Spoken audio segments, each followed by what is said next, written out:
5, 4, 3, 2, 1, fire.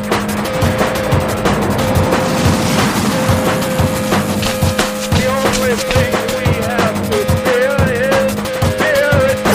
Mile 18. This is Endurance Nation. Free resource alert.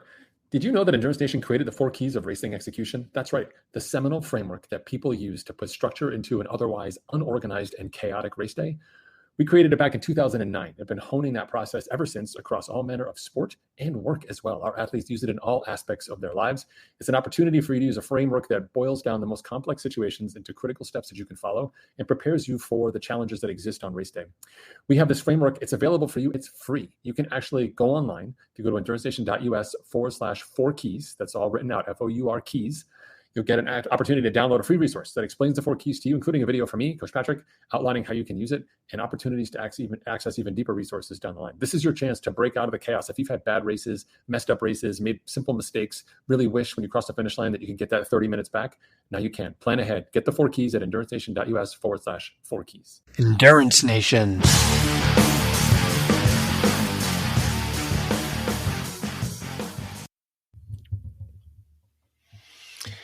Hey everyone, it's Coach Patrick here from Endurance Nation, back with another episode, special New Year's, New You episode. It's an opportunity for you to think a little bit about how you want to structure for your year heading into the new 2024 season.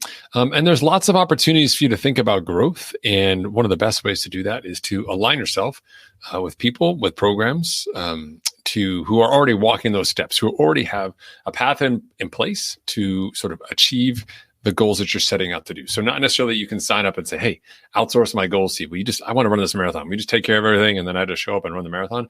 That's not going to cut it. And that's not honestly the type of athlete we're looking for inside Endurance Nation.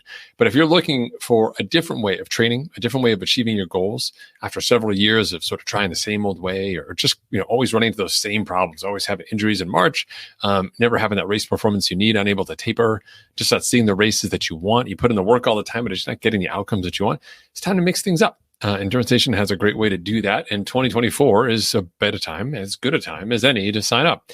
Between now and January 15th, you can sign up for the team and access our winter training program known as the Out Season.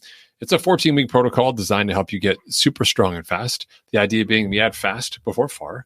And you'll basically exit after 14 weeks with the fitness that you had last year, at the end of last year, but without any of the fatigue. Imagine feeling the strength that you felt at the end of last year, coming off that race, knowing you were so strong.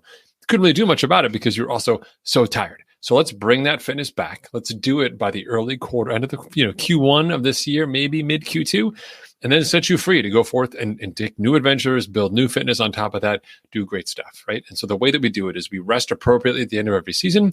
It's a discrete period, anywhere from 2 to 4 weeks, depending on your fitness levels and what you were into last year, what you got up to with your shenanigans. And then this year we say, hey, look, the 14 weeks, we're going to dial you in and get you all on lock. And we have programs for people who are triathletes who want to run focus, triathletes who want to bike focus, cyclists, runners in general, or any even adventure racing plan that you want, ultra runners as well. We've got the program dialed in for 14 weeks. It's just over 3 months. It's a great opportunity to do several different phases of work, and it really makes you stronger and ready for the year. So first, let's handle those objections. Coach, hey, listen, I understand what you're saying.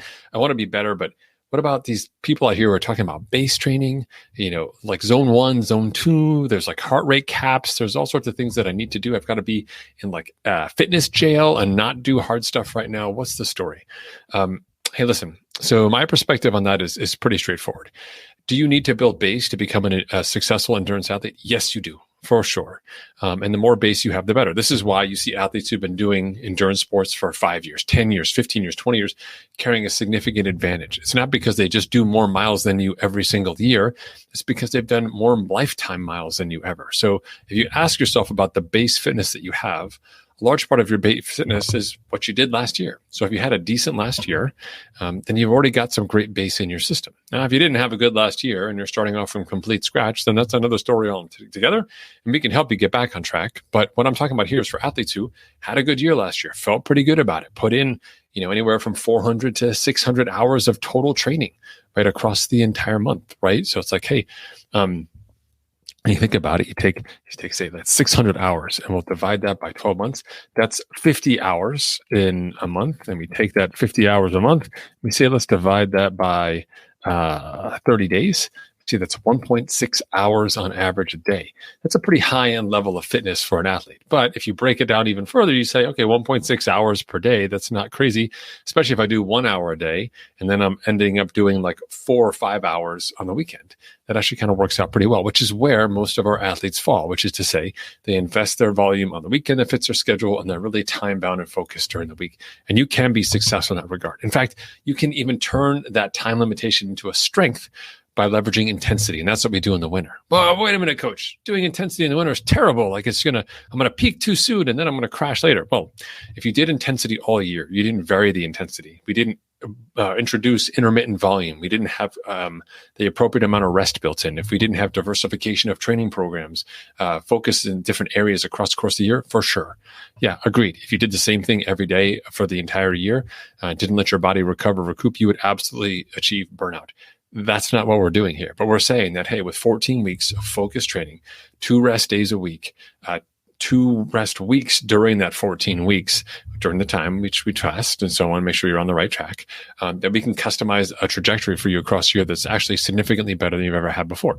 And for athletes who've struggled with programs that change all the time, where coaches are creative or perhaps late with their training programs, or not fully sort of keeping you up to date on what the focus of that session is, and you feel like a lot of this training is just garbage time, essentially, then you're really missing out.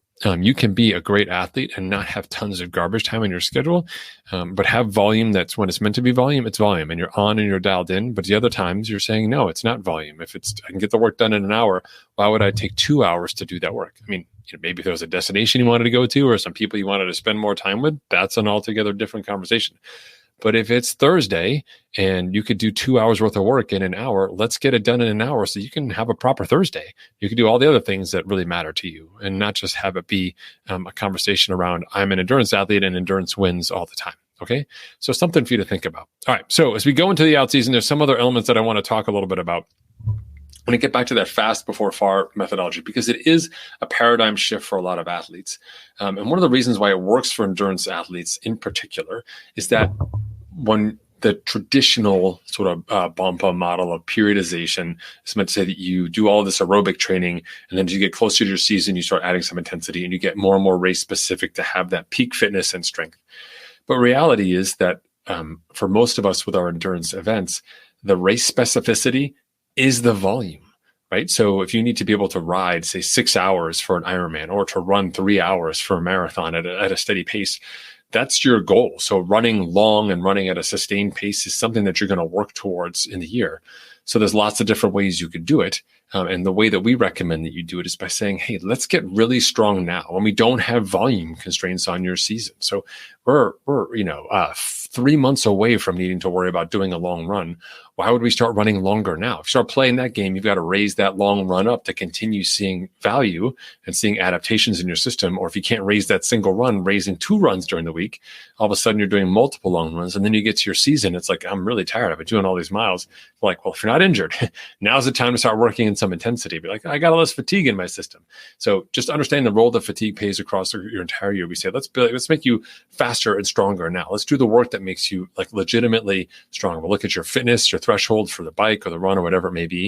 And we'll build that threshold fitness now by maximizing the training ratio between threshold and VO2 level intensity.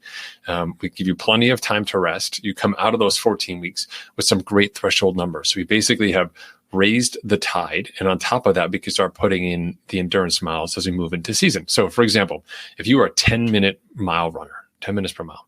I mean, the out season, we use intervals, really strong in sort of certain areas, and we have lots of sort of rest and recovery in other areas, and we have you working on the treadmill, but also getting outside on the weekends, et cetera.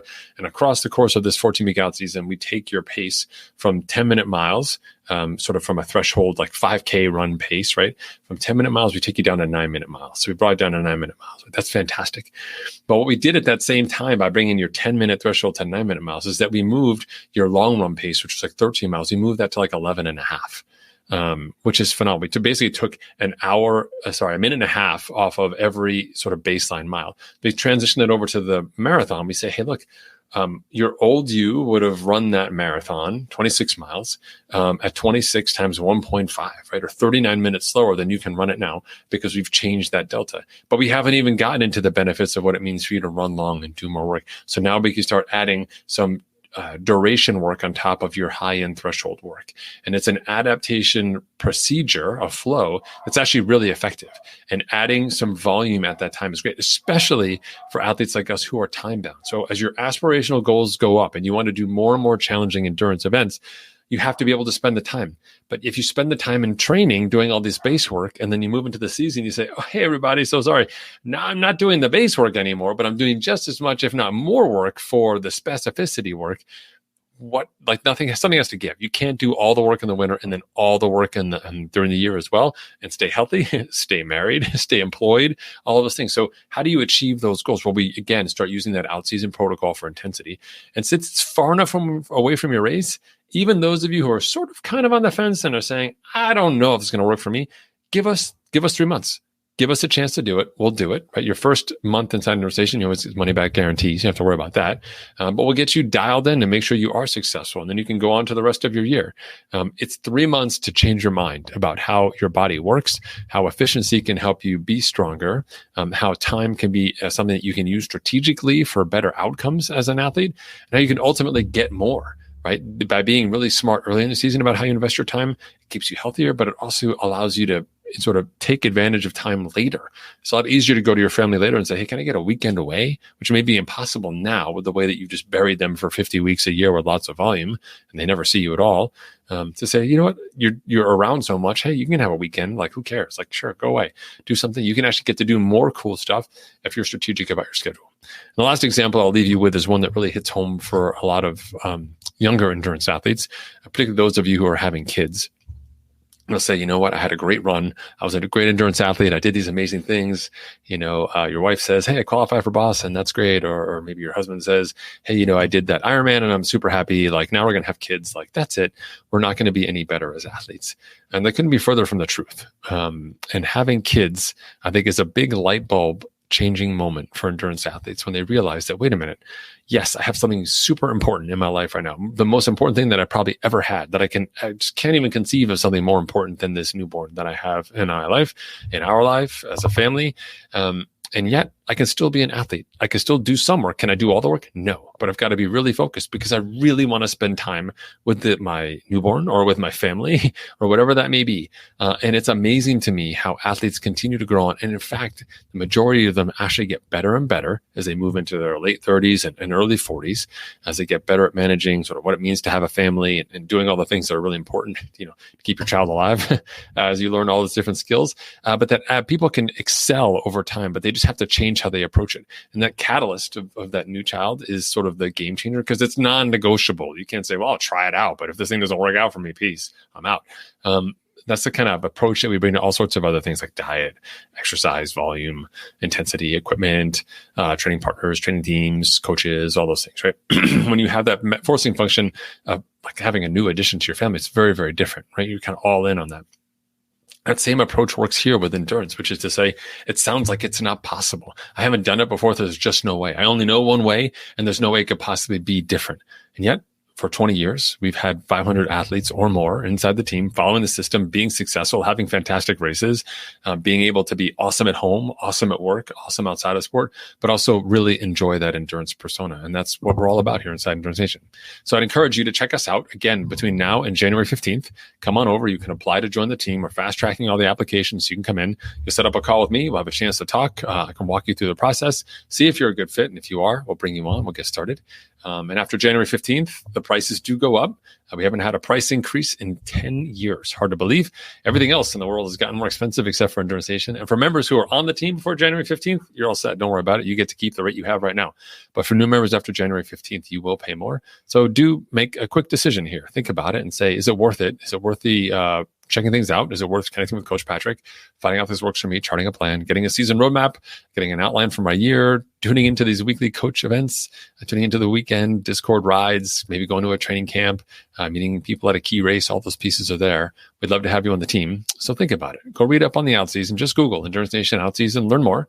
And when you're ready, go to endurancenation.us/apply, submit that application, and we'll see you inside on the team. Thanks so much for tuning in. Have a fantastic week. I'll talk to you soon. Be well. Endurance Nation.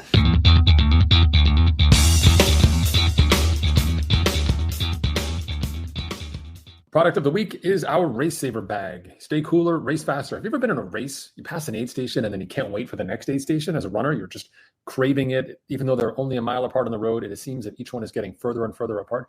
What if you could take the ice that you had at that last aid station and carry it with you? Not in a cup, not clinking around, but in a handy bag on your wrist. That, my friends, is the Race Saver bag. It takes advantage of your physiology where your body generates a protein that actually signals to your brain that you're cooling off. It happens in the core of your hand. Professional athletes use this, and now you can too. Can't race in the heat without managing your core temperature, and now you can. It's the Race Saver bag, and you can find it online at www.mile18inc.com/race saver. That's mile18inc.com/race saver, all one word. You can get your bag now. Hey, get two. Share one with your friend or your loved one so you make sure they also have the race of their life. You don't slow down, and you make everyone else jealous out there on the race course. Get a Race Saver. For more information about Endurance Nation, visit us online at endurancenation.us. The provided music is from the Podshow Podsafe Music Network. Check it out at music.podshow.com.